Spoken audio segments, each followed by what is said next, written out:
nomás como recordatorio, la semana pasada fue la iglesia a Pérgamo, la iglesia comprometida, y es cuando la iglesia apostólica, que era de los apóstoles, se fue cambiando a ser la iglesia católico romana por Constantino.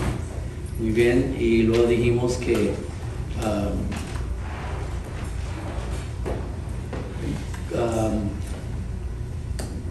ya no hubo separación del gobierno y la iglesia, sino que se unió. Y vemos que luego así Constantino podía controlar toda la nación por medio de una iglesia. Esa iglesia era como compuesta de diferentes religiones paganas para que todos se sintieran conformes ahí y pues se unieran y así los podía controlar. También dijimos que la ciudad donde estaba la iglesia se llamaba la ciudad de Satán, porque había mucho satánico, mucha falsa enseñanza. Lo dijimos que, bueno, aquí es donde yo creo no terminamos. Constantino dio a los obispos, ya que no es la iglesia apostólica, sino la católica, le dio edificios grandes, hermosos y costosos. I don't think we had said that. También vistió a los obispos con vestiduras hermosas. Fue una forma de idolatría o carnal de adoración, y fue introducida en la iglesia, y numerosos fiestas y métodos paganos también se incorporaron a los cultos de la iglesia de los cristianos, o sea, ya para entonces ya es la católica. So Constantine gave the bishop this is the end of last week's lesson, we didn't finish. Constantine gave the bishop large, beautiful, costly churches and beautiful, costly clothing. This was to control them.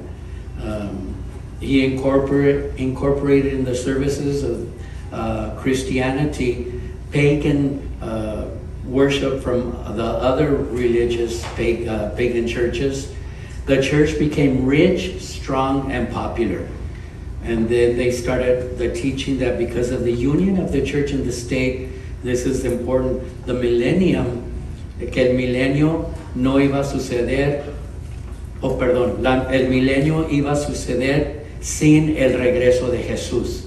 O sea, no estaban esperando a Jesús, ya dejaron a él fuera y el milenio iba a empezar, ¿verdad? En ese tiempo. Nos dice, the millennium would happen without the return of Jesus.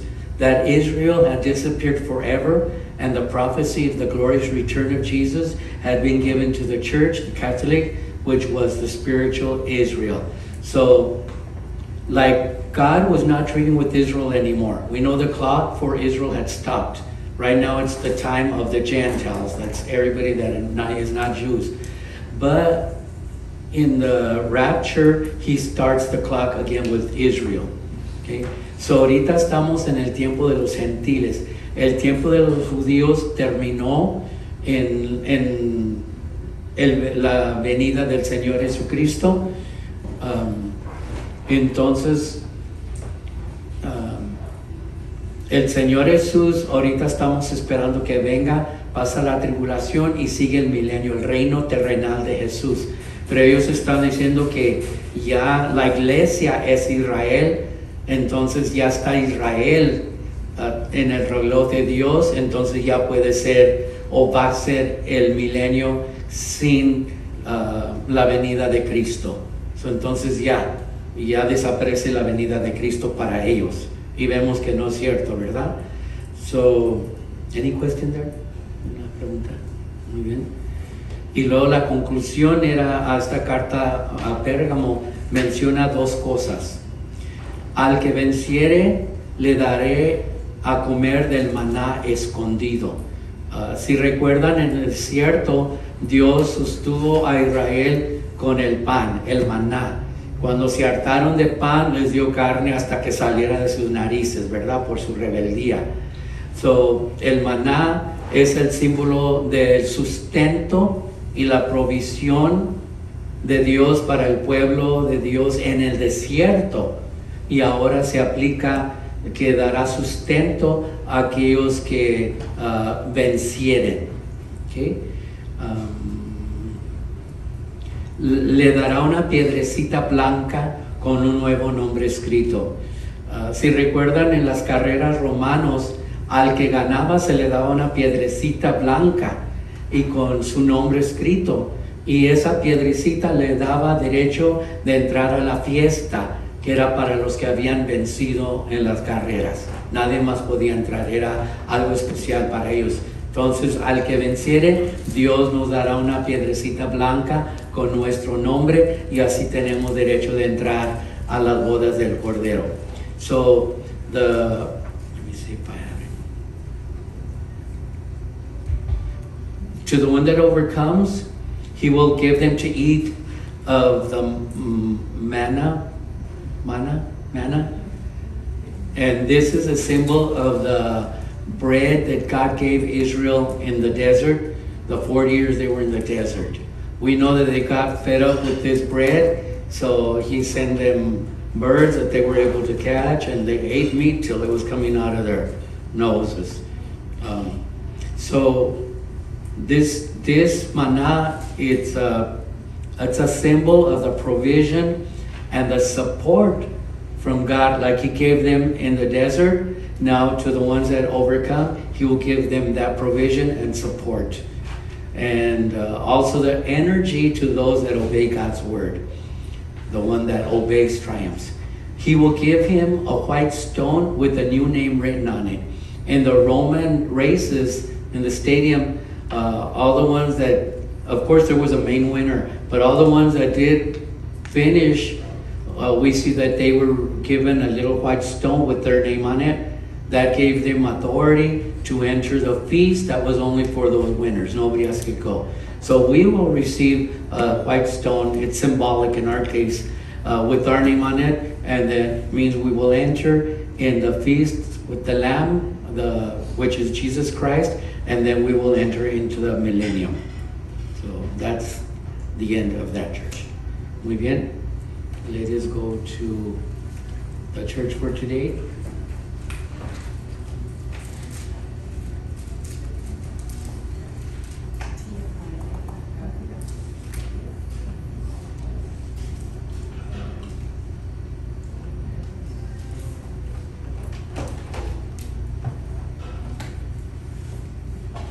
Ok, estamos en la cuarta iglesia que se llama Tiatira. Okay, y esta iglesia se llama la iglesia tolerante. ¿Bien? La iglesia tolerante. Cubre el periodo del año 538 hasta 1520, o sea, la era de la oscuridad, cuando la iglesia, the Dark Ages que se llamaban, cuando la iglesia católica romana ya gobernaba la iglesia apostólica, y terminó con la reforma bajo Martín Lutero. The Reformation es cuando se pusieron las cosas que eran malas de la iglesia católica en la puerta de la iglesia grande, y entonces fueron excomunicados, y es cuando ya nacen los luteranos, los presbiterianos, los protestantes, etc. Muy bien. La introducción nos dice que el nombre de la ciudad era el nombre de la iglesia, ¿verdad? Entonces, esta ciudad era la más pequeña de las 7 iglesias, pero recibió la carta más grande. Era reconocida por sus textiles, especialmente la producción de púrpura. Cuando leí eso, vino a mi mente y lo busqué en el libro de los Hechos, capítulo 16. Si recuerdan, Pablo andaba en su misión, su viaje misionero, y llegó a una ciudad y ahí encontró a una mujer llamada Lidia. ¿Se acuerdan qué dice la Biblia de ella? Que vendía púrpura. Muy bien. Entonces ella y su familia aceptaron el evangelio y se bautizaron, y luego ella regresa a su ciudad, Tiatira, y se cree que posiblemente ella es la que siguió predicando, testificando, y nació la iglesia de Tiatira. Entonces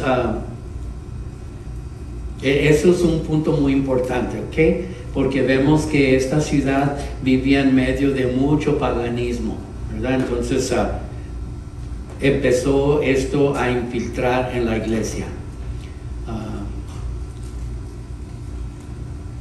Thyatira, Thyatira. Bueno, Thyatira or Thyatira is the tolerant church. And once we hear the word tolerant, we get an idea of what was happening in that church. And I can say that that's happening nowadays too. Right? The church is tolerating many things, and that is corrupting the church.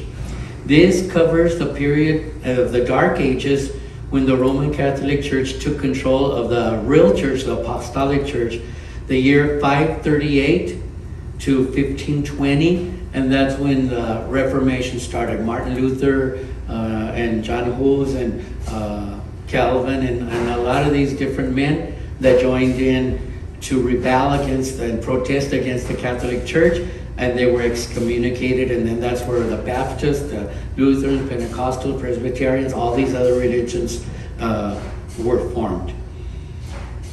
The church was in the city of Thyatira, and it was the smallest of the 7 churches, but it received the longest letter. Okay, so why? Well, we see that this city was recognized for its textiles, especially the production of purple. And this is important because later on, when we talk about the false teachings, it's going to mention something about that.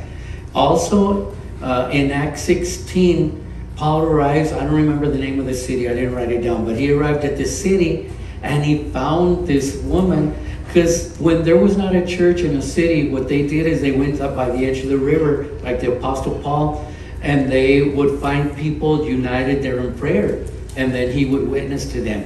And he found this woman named Lydia, whose job was selling purple. Yeah, that's what was mentioned right now in Spanish. And but she also feared God. Okay, remember there were a lot of people that feared God.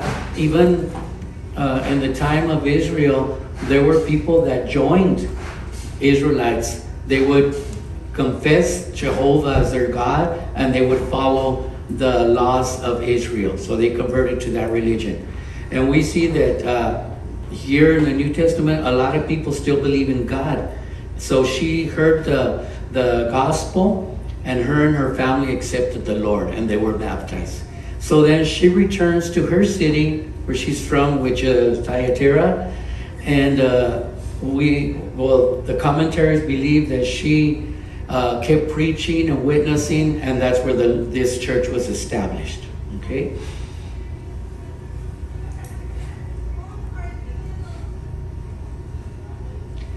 Muy bien.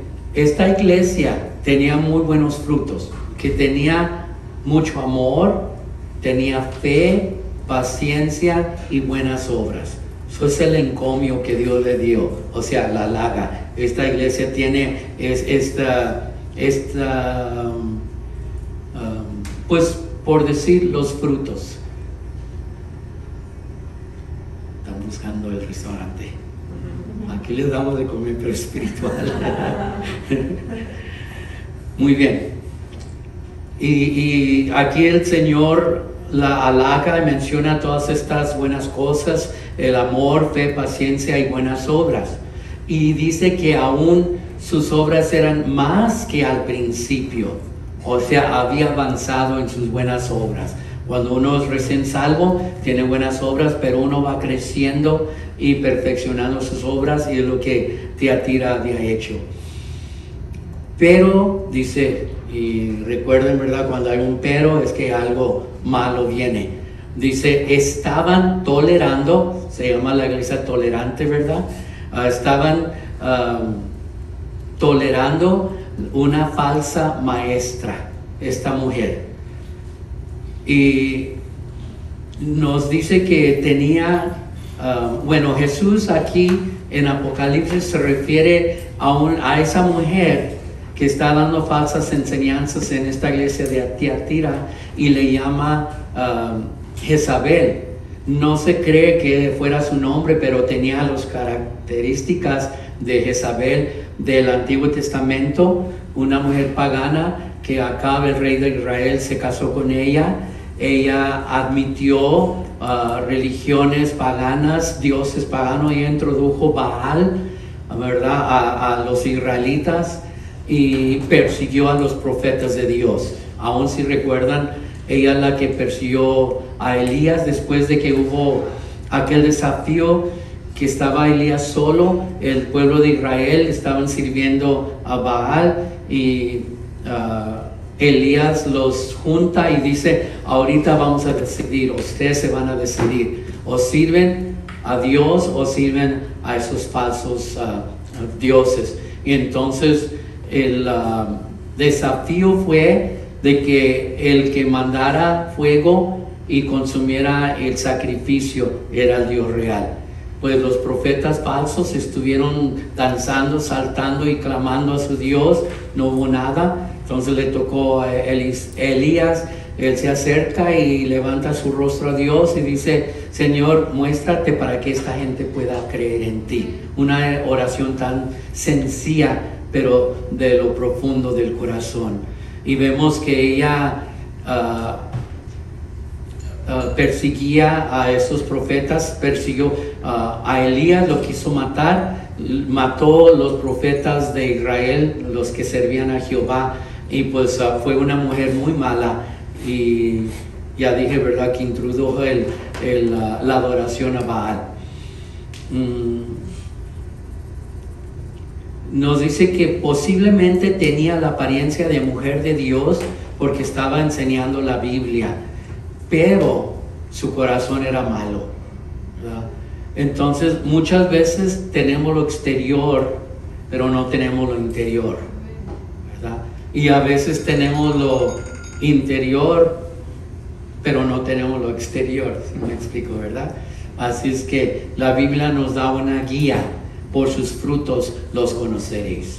Así es que aunque parecía, ¿verdad?, buena, era mala. Y aquí menciona un comentarista: recuerden que Satanás se puede aparecer como ángel de luz, dice un comentarista, otro comentarista, que creyentes piensan que una iglesia es de Dios porque es grande y dinámica, que predicadores carismáticos de seguro son inspirados por el Espíritu Santo, pero no siempre es cierto. Y aún menciona unos evangelistas, televangelistas, ¿verdad?, que sabemos que no predican toda la Biblia, y si parecen creyentes, lo que sea, pero como dice la palabra de Dios, no todo el que me llama Señor, Señor entrará en el reino de los cielos. Pablo dijo que después de haber predicado y no permanezco, entonces ni él llegaría a la presencia de Dios. Claro, no estamos generalizando, porque sí hay iglesias grandes que predican la verdad y tienen el poder de Dios, etc. Por eso dice la palabra de Dios: probar los espíritus para ver si son de Dios. Muy bien. The church had very good qualities. It had faith, patience, good works, and I didn't put it in English, love. So she had love, faith, patience, and good works. And it says that her works were greater than her first works.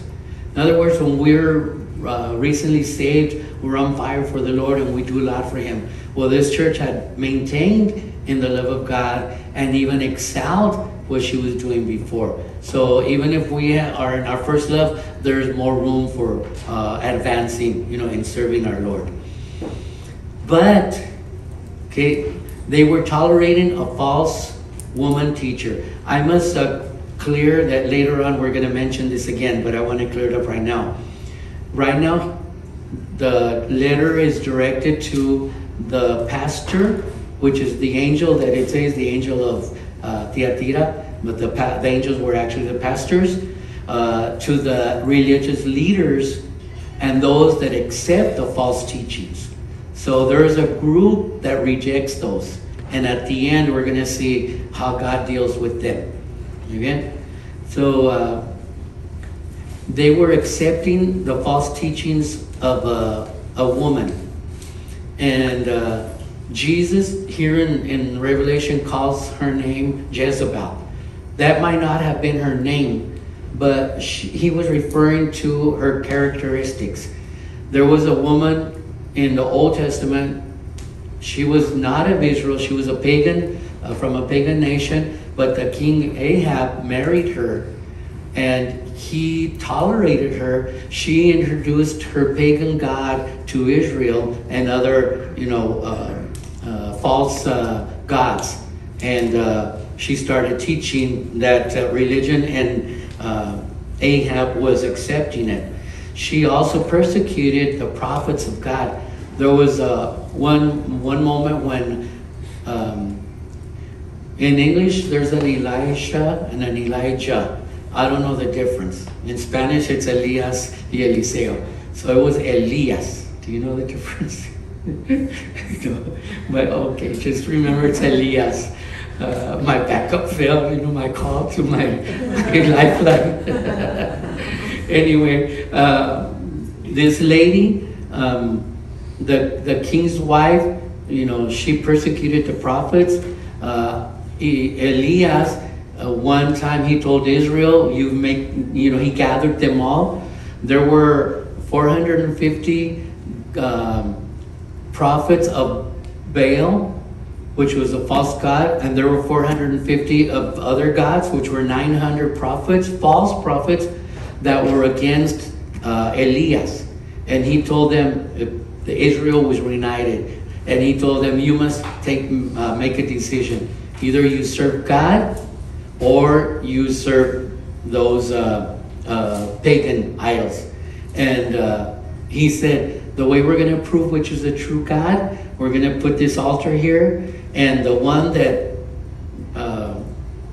makes fire descend from heaven, the God that makes fire descend from heaven and consume that sacrifice, is the true God.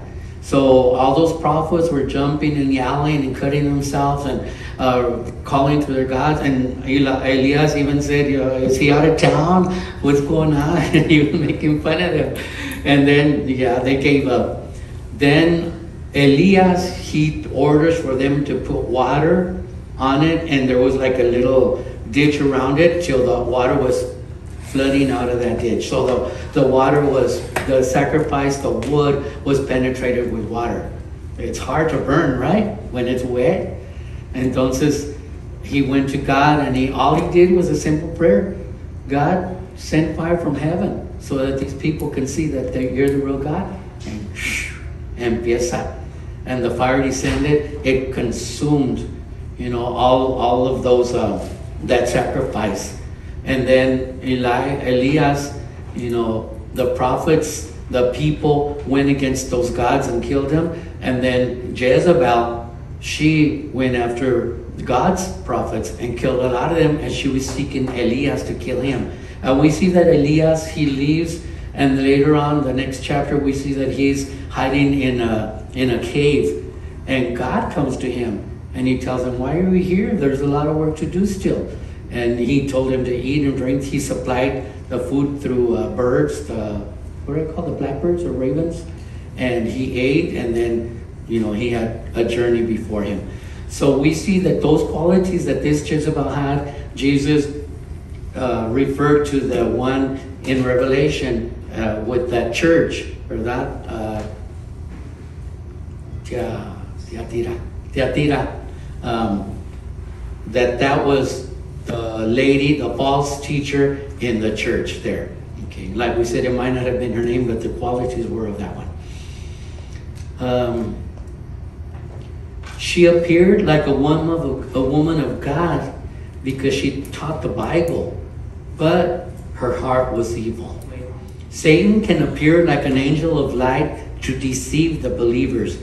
One commentary says that people think that big dynamic churches are of God, and that the charismatic ministers are surely inspired by the Holy Spirit, but that's not always true. We know there are big churches that are serving the Lord, They have the word, they preach the full doctrine, the Bible, but there are other churches, some big, some little, that don't teach the whole Bible. So the Bible says, God says, try the spirits to see if they are God, from God. And how do we do that? Compare what they teach to the Bible. And if they go off from the Bible, anathema, I don't know how that you say that in English, but it says not to partake of that. So we have to try the spirits. Ok, la enseñanza de Jezabel era que los que estaban en esos de los textiles, dijimos Lidia vendía púrpura, que deberían de unirse a un cierto club, ¿verdad? Para promover la venta de su negocio y así hacer más dinero. Pero el problema es que ese grupo hacían cosas inmorales. Entonces ella estaba insistiendo a que se unieran a ese club aún sabiendo, ¿verdad?, que eran cosas inmorales que iban a hacer. So, para empezar, cualquiera que sirve a Dios sabe que las cosas inmorales no se aceptan, son malas, no son de Dios. Y luego para nomás que el negocio suba, pero es que muchas veces la gente ya con la carisma de aquella persona no ven, ¿verdad?, cuando están errados. Por eso tenemos que tener mucho cuidado, como dice, probar los espíritus. Muy bien, Pablo, hablando de falsos maestros, dice que por lo regular se levantan de dentro de la iglesia. Y esta mujer era de la iglesia y luego empezó a enseñar estas falsas enseñanzas. Y lo segundo, que buscan seguidores, ¿verdad? Dice que ese es el propósito primordial, usar a la gente. Pedro también habló sobre los falsos maestros. Dice que estos seguidores hacen que aquel falso maestro se sienta bien de sí mismo, ¿verdad? Lo halagan, lo sirven y pues se siente aún muy poderoso. Pedro está hablando, son ríos sin agua que prometen saciar la sed espiritual, pero no tienen nada. Sus ríos están secos y aún dijo que eran como nubes sin agua, ¿verdad? O sea, a veces se ven nubes muy bonitas y aún las oscuras, pero no traen lluvia. Aparentan una cosa y no es. Yo pienso que él quería decir que no tienen nada espiritual. Y de eso se trata, buscar lo espiritual. Pero esta gente que los empiezan a seguir ya no están buscando lo espiritual, ya están unidos a aquello que les conviene, les agrada. Al cabo en esta enseñanza puedo hacer lo que yo quiera y como quiera, y por eso la católica está así, ¿verdad? No, peca y como quiera el sábado o el domingo en la mañana te confiesas y ya empiezas de nuevo. Eso no es perdón, porque en primer lugar el Padre no tiene autoridad de dar perdón. Y en segundo lugar, no hay perdón si no hay arrepentimiento. Ellos no se están arrepintiendo, están confesando, pero no, arrepentirse es prometer no volver a hacer aquello. Y ellos no están prometiendo, están diciendo, I'll be here next week para confesarme y así les sigo, ¿verdad? Me acuerdo una vez estaba en una 7-Eleven y está cerca al cruzar la calle, y era en Pueblo, cuando estaba en Colorado hace como 5 o 6 años. Y 2 cajeros estaban hablando, y yo estaba en línea y estaban esperando no sé qué, ¿verdad? Entonces había carmesa, no sé cómo se llama, lo que hacen los católicos para reunir fondos y todo, y tienen carnaval y tienen baile y todo eso, ¿verdad? Y luego uno le dijo al otro, vas a ir a la Carmes o whatever it's called, ¿verdad? Y dijo, pero está curioso, ¿no? Porque puedes tomar y todo y luego nomás vas y te confiesas en la iglesia. Bueno, sí, el otro no supo qué decir. Yo creo era cristiano, ¿verdad? Pero lo descubrió.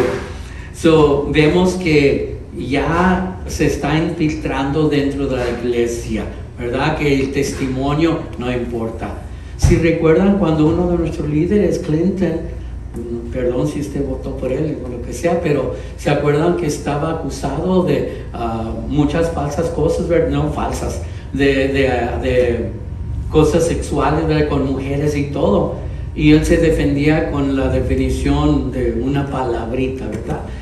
Y yo lo que oía a la gente decir es que esa parte es su vida personal a lo que es el servir, pero un líder, ¿verdad? Aunque no es cristiano, pero en el mundo también hay morales, hay integridad, y creen que el líder debe de ser íntegro, ¿verdad? O sea, de buena reputación, de buen testimonio. Y pues no lo han sido, ¿verdad? Yo creo uno de los que yo recuerdo es Bush Jr., ¿verdad? Y no me hablen mal de él, porque yo lo quise mucho hasta la fecha. Y yo escuché, ¿verdad?, que él había aceptado a Cristo como su Salvador personal. Tuvo un encuentro, aunque después lo vimos bailando ahí en la Paul, ahí en la Nación, pero era bautista y pues ellos sí pueden, ¿verdad? Pero vemos que esto está sucediendo hoy en nuestros días. Muy bien, entonces abusan, ¿verdad?, por medio de las enseñanzas. ¿Ya hablé en inglés esto? No? Okay. One of the teachings of Jezebel was for the people that were in the textile business. She thought they should join the special club that would promote their business and make more money. But that club had a reputation of doing immoral things. And yet she was still insisting that they belong to those clubs. So what is she infiltrating to the church? Immorality. And a lot of people were, well, I do need the money, ¿verdad? Me conviene, I really do need it. So anyway, God can forgive me. And we see that these things, were just influencing the church. Paul taught about the false teachers. He said that they arise from within the church. In other words, they know the Word of God. They have accepted the Lord, but then they get corrupted. They forget their promise to the Lord to serve Him faithfully, and then they start seeking, a form of what they believe. Because sometimes what we believe, we think nobody else is right. It's just us. So they infiltrate their thoughts, and see, that's what she was doing. Her thoughts of immorality that don't matter, she was infiltrating to the church. Second, that these people seek followers. That's their main goal, to have many followers. And they use the people. Peter said that is to make them feel good about themselves, that they are wells without water. They promise to quench the spiritual thirst, but they have nothing. They are dry. In other words, he meant that they had nothing spiritual to offer. I was reading, there's a teaching ahí, hoy en día una enseñanza, no es nueva, pues, como la enseñanza de la prosperidad. Yo recuerdo cuando era estudiante, algunos de los muchachos estaban leyendo libros de Kenneth Copeland y otros así, que ellos, ¿verdad?, empezaron, como quien dice, esas enseñanzas de la prosperidad. O sea, un cristiano no debe estar enfermo. Si estás enfermo, no sirves a Dios. Job es un ejemplo que Dios mismo dijo, no hay otro como, le dijo al diablo, ¿verdad? Busca, ¿verdad? No hay otro como él. Santo, perfecto, aún dijo Dios. ¿Y qué pasó? Job se enfermó. Claro, fue porque Dios le permitió a Satanás que lo probara. Entonces Job primero perdió todos sus bienes, sus hijos todos murieron, vino en tempestad y tumbó, era el diablo, y perdió todo. Quedó nomás con la esposa. De la mujer, si hubiera ido la esposa también, porque ella le decía, ay, maldice tu Dios y muérete, ¿verdad? Algunas, ¿cómo dicen? Traducciones dicen bendice, ¿verdad? Pero ella no estaba diciendo que lo bendijera, ¿verdad? Así es que como que ahí está ella. Y él, ¿verdad? Job dijo, Jehová dio, Jehová quitó. Sea el nombre de Dios bendito. Sea blasfemo. Creo que la dejó por castigo. Muy bien. Entonces, ¿verdad? Después se enferma Job. Dios le da permiso porque Dios le dijo a Job, mira, le quitaste todo y todavía me sirve. Yo, bueno, toca su cuerpo, pero no su alma. El Satanás puso una enfermedad sobre él, tenía que sentarse en las cenizas y rascarse, era intolerable. Y es cuando la esposa le dice, ¿verdad? No. Pero Job, como quiera, no respingió en contra de Dios. Vemos, se mantuvo. Entonces, yo me acuerdo, había un hermano anciano. Él fue salvo como a la mitad de la construcción. Él nos dio en la construcción del templo ahí en Santa Rosa. Y pues él no era salvo, pero a mediaciones él fue salvo. Su esposa y tenían 10 hijos, la mayoría eran de la iglesia y muy, muy fieles hermanos. Y pues él, ¿verdad? Cuando ya aceptó, él como quiera decía, cuando un hermano se enfermaba, no es que tiene un pecado, ¿verdad? Y la Biblia sí dice, el que encubre sus pecados, no, ¿qué es la palabra? Prosperará, ¿verdad? Pero nunca en la Biblia hay la enseñanza de que todo el que está enfermo es por el pecado. Sí, a veces Dios habla en esa forma, pero, ¿verdad? Cuando mi esposa se enfermó, nosotros nos examinamos y dijimos, estamos entregados a Dios, ¿verdad? Y creemos que es una prueba. Y pues a través de los años que ella estuvo enferma, 11, 12 años, vinieron muchas cosas, pero nunca renegamos. Decíamos, pues Dios, tú sabes por qué Dios nos ayudó. Aún personas, ¿verdad? Nos llamaban que la habían conocido muchos de Brownsville, donde el Señor había salvado a mucha juventud más adelante y hasta más grandes, y nos llaman, nos escriben, ¿verdad? Y dicen que eso fue una cosa que les causó acercarse a Dios. Decían, si la hermana Vázquez se enfermó, vale más yo acercarme a Dios. Y pues todo fue para la honra, la gloria del Señor.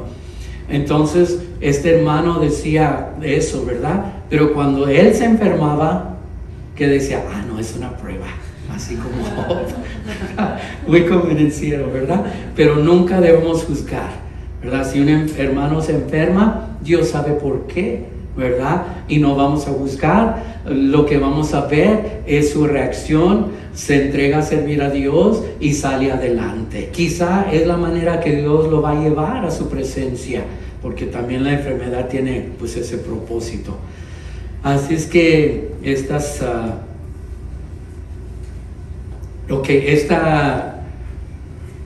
enseñanza se llama, yo la traduje así, es que no sé si es la correcta realmente, pero sí significa lo mismo, gracia enérgica. ¿Bien?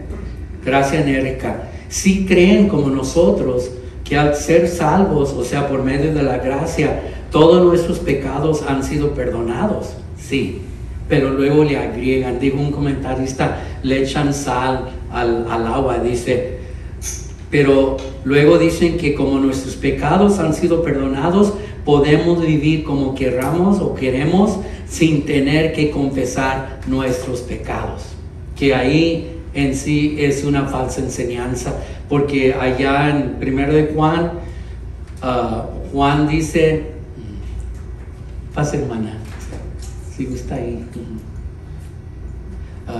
Juan dice que si confesamos nuestros pecados, Él es justo y fiel para perdonarnos, pero está hablando a la iglesia, no está hablando a los pecadores. Los pecadores saben que ellos tienen que entregarse, pedir perdón y el Señor los salva, pero como creyentes muchas veces fallamos, no somos perfectos. Y Juan ahí está hablando a los creyentes que si le confesamos nuestro pecado, Él es fiel y justo para perdonarnos. Yo recuerdo esta, es como ilustración, pero es verdadera porque yo conocí a los hermanos. Uno de ellos decía que recién salvo, ¿verdad? Se pegó algo, ¿verdad? Y pues le salió una maldición y se sintió bien mal. Y ahí se arrodilló y pidió perdón al Señor, siguió adelante. Pero otro decía que él también se lastimó, pero en vez de arrepentirse, ¿verdad?, por aquella maldición que había dicho, dijo, ya la perdí, y pues se apartó, ¿verdad? Es como nosotros reaccionamos a aquella cosa. Sí, el cristiano también puede fallar, puede pecar, pero nos allegamos a Dios, nos arrepentimos y le decimos, ya no quiero volver a hacer aquello, ayúdame, dame fuerza. Entonces, esa es la diferencia. No podemos vivir como queremos, sino que tenemos que, al fallar, pedirle perdón a Dios. Las enseñanzas falsas no solo son ataques a las doctrinas, sino que también al estilo de vida que tengamos, porque ahí si aquella mujer falsa en la iglesia estaba metiendo esa inmoralidad, entonces eso no es una forma de vivir y agradarle a Dios. Entonces pues ahí está otro error muy grande. Muy bien. Nowadays there is a teaching called hyper grace, and we were talking about when I was a student. That was in 74, 75, 76. I graduated in 77. There were some of the students, the guys that were reading these other books. One was, what did I say the name of? Kenneth Copeland. Him and other ministers promoted the teaching of, ¿cómo se dice en inglés? Prosperity. That a Christian should not be poor. Okay? But Bible does never promise us riches. He promises our daily bread. Now he can make us rich. Job, Abraham, those prophets were rich. They had many possessions. Nowadays, I remember there was this hermano in Santa Rosa. He just died a few months ago. And he's the one I mentioned that we used to pull to Brownsville. He worked in Brownsville, and I went to the office in Brownsville, and we used to talk a lot about the Lord. And he said that we don't serve God because of the prizes or gifts he's going to give us. We serve God because of the love and the gratitude we have for God. And he was a man that the Lord blessed him. He opened his own computer business.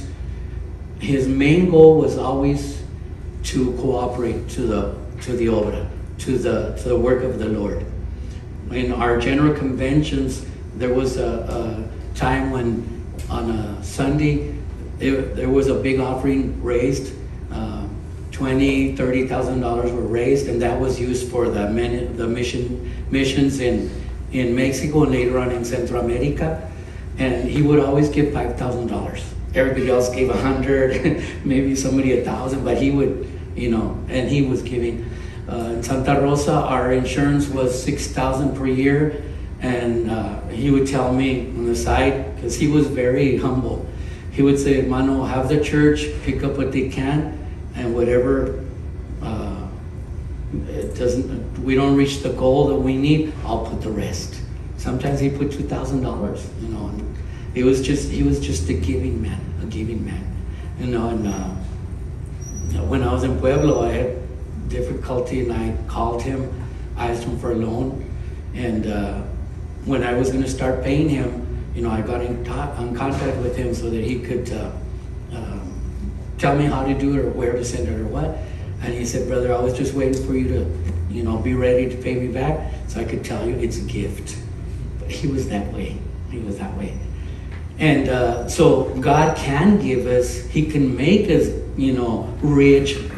But remember, he gives us so we can help the Lord. Yes, it's for our use, it's for us to live better or whatever, but also to help out in the work of the Lord. And he was a very, very giving man.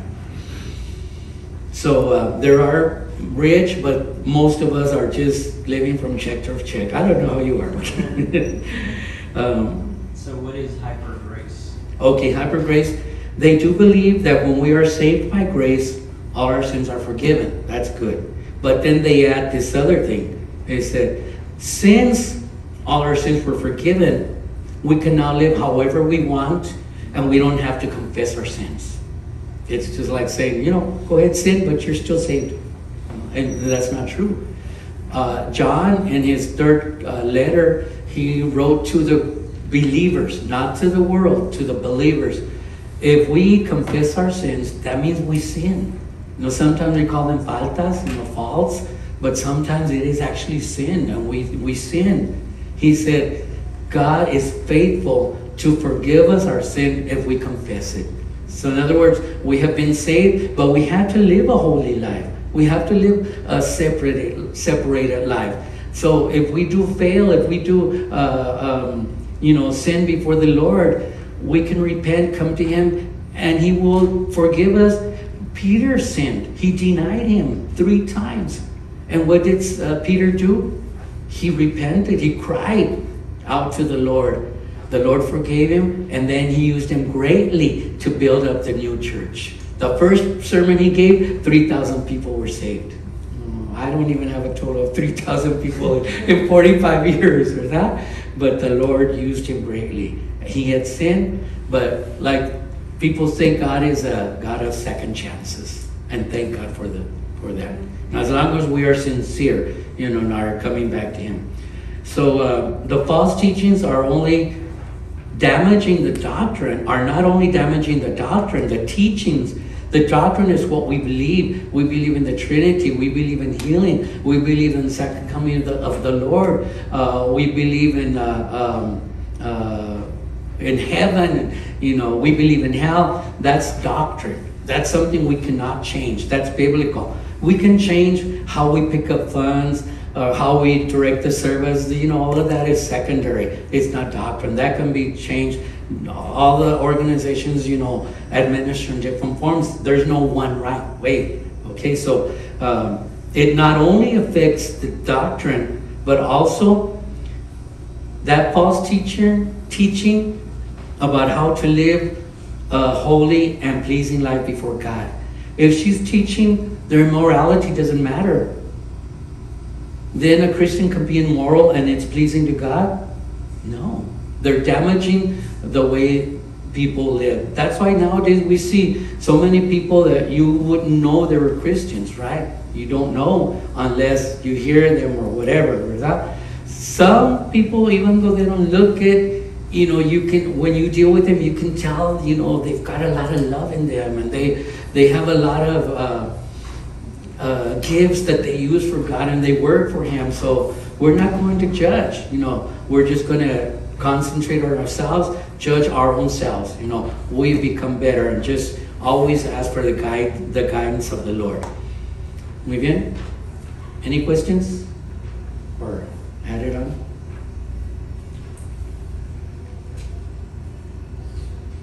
Dios le da esta reprensión, como dije, ¿verdad?, al pastor, los líderes religiosos y los seguidores de estas falsas enseñanzas. So hay 3 grupos que están mal aquí. El pastor, ¿verdad? El pastor ya está aceptando aquellas enseñanzas, ¿verdad? Tolerando aquellas enseñanzas.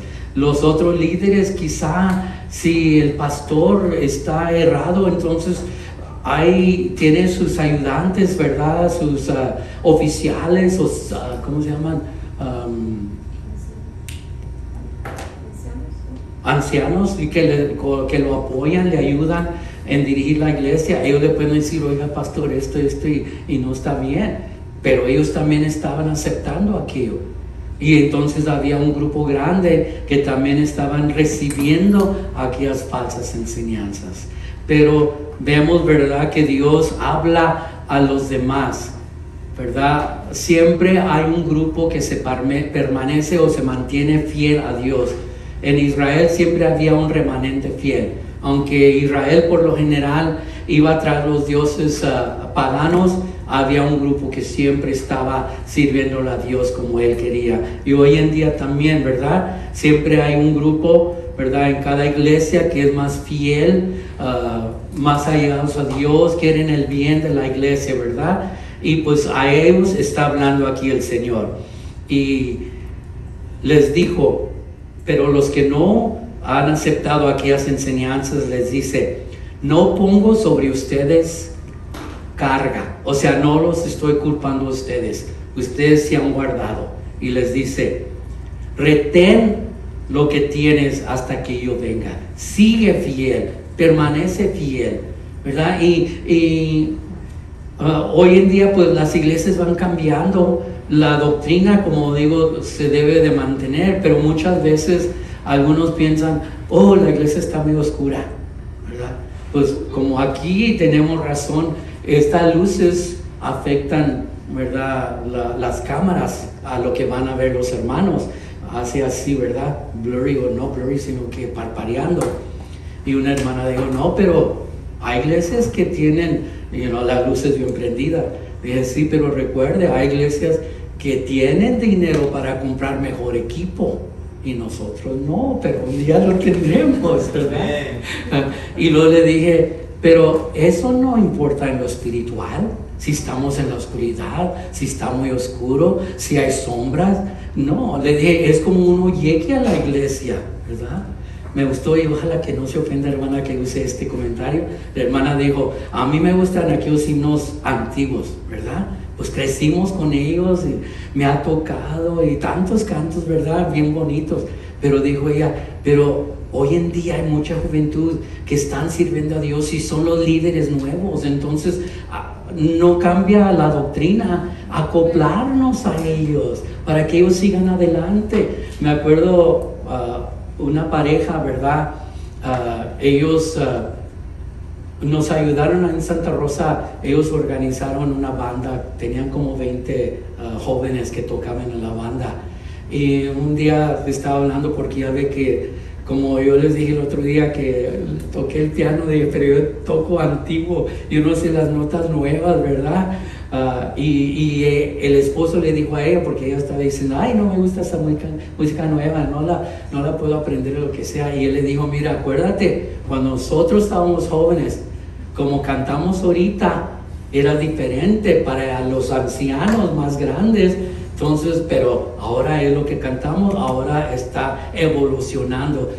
No la doctrina, porque si se fijan, muchos de los himnos que se entonan hoy en día están basados netamente en Biblia, ¿verdad? En textos, por ejemplo, ese himno, La Bendición, es puro bíblico. Hay muchos cantos que es pura escritura, sí es otro ritmo, pero pues allá en aquellos años tocaban, ¿cómo se llamaban aquellos himnos?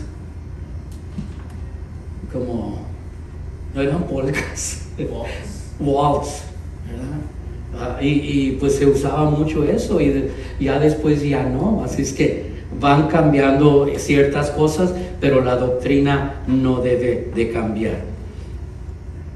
Muy bien. Ok, les digo, retén lo que tienes. Versículo 26 al 28 son promesas para todo creyente. Dice, al que hubiera vencido y guardado mis obras, yo le daré potestad sobre las gentes y la regirá con vara de hierro. Aquí se está refiriendo al tiempo del milenio, ¿verdad? Cuando las naciones son juzgadas después de que el rapto, que el Señor Jesús regrese otra vez y la iglesia venga con Él. Va a haber una guerra, la guerra de Armagedón. Y recuerden, la guerra de Armagedón no puede suceder mientras la iglesia esté sobre esta tierra. Ya tiene que haber pasado, ¿verdad?, el rapto. Muy bien, entonces esas naciones que están a favor de Israel en esa guerra entran al milenio con sus cuerpos así, y nosotros con nuestro cuerpo glorificado vamos a estar ahí, ¿verdad? Para ellos todavía habrá muerte y enfermedades y todo eso, pero nosotros no. Nosotros vamos a ayudarle al Señor a gobernar esa gente. Muy bien, por eso dice 2 de Timoteo 2:2a, si sufrimos también reinaremos con Él. Tengo 1 o 2 minutos y así termino en inglés. God condemns the pastors, the leaders and followers of these false teaching. But to those that have rejected those false teaching, he tells them, I do not put blame on you, but I tell you, retain what you have until I come. Keep on being faithful. You are not responsible for them. They are responsible. They will be judged for that. But you have maintained yourself faithful, and I tell you, remain faithful until I come. Verses 26 through 28 are for all believers. They are promises. To the one who is victorious and does my will to the end, I will give authority over the nations, that they will rule them with iron scepter. Here it refers to the time of the millennium, the 1,000 years that Jesus establishes his kingdoms of this world. And during those 1,000 years, the nations that fought on the side of Israel in Armageddon will enter into the millennium. The other nations will be destroyed, condemned. Okay? So during those 1,000 years, they have their human body. They still die. Kids are born. There's sickness. But us, we do not get sick. We are with our glorified body. And we are helping God to reign over those nations. And God, according to our works, what we did for him, how much we worked for him, will reward us at that time, you know, with different, ¿cómo dice? Ranks, yes. Rangos en que le podemos ayudar. The church will help him govern over the nations that were judged, and being they were on Israel's side, in the war of Armageddon, are permitted to enter into his kingdom. And then concluding 2 Timothy chapter 2 verse 12a, if we endure, we will also reign with him.